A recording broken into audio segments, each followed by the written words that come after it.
So, hello po, Team EDSI. Pakinggan po natin maigi yung reaction ni Kuya Val. Si Kuya Val na po mismo ang nagsabi na wala daw po sa kalingkingan si Miss E kay Viancy. Kung maganda lang ang pinag-uusapan. Unang-una, napakaganda po talaga ni Viancy. Lalong-lalo na sa malayuan at malapitan. Bukod na po sa napakaganda ni Viancy ay responsableng kapatid, responsableng anak.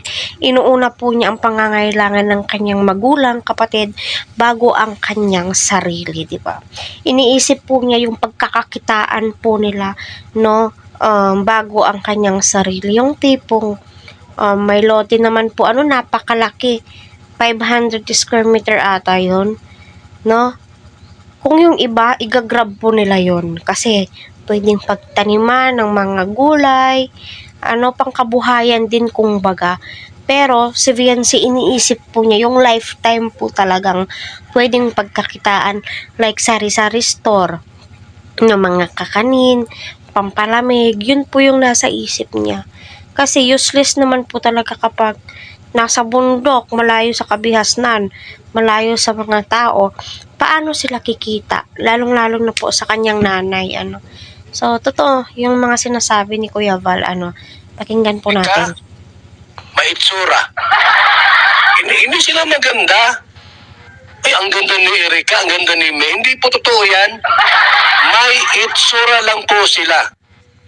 So, ayun no, direct to the point kung magsalita itong si Kuya Val, napaka-prangka po niyang tao, kaya minsan marami pong misunderstanding po ng mga kalingap viewers, supporters, misunderstanding.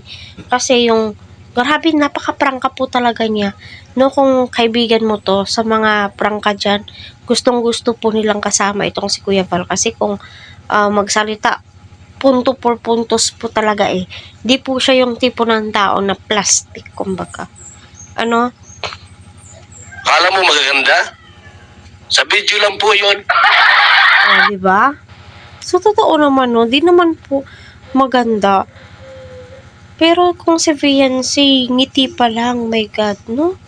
Ganda po talaga niya, sa totoo lang, to be honest na reaction. Maganda po talaga si Viancy, kahit sino po yung itapat mo. Yan ang itsura nila. Ikumpara mo sa totoong maganda. Alam mo, ni Viancy? Sus, wala sa kalingkingan. Ang layo mga gawa ni Erika, Viancy. Wala. Diba? Wala siya naiinggit. Si Kuya Val na po mismo. Wait, may ads. Wait pa. So, ayan no. So, sa Kuya Val na po mismo ang nagsabi na mas maganda si Viancy kaysa kay Erika. So, totoo naman, my God. Sinipe ko po kasi may ads at hindi naman po kay Kuya Val na video yun, So, yun. Sana maliwanag na po sa ating lahat. Yung tao na po mismo ang nagsabi, no? Yung papa ni Kalingap Rab, no?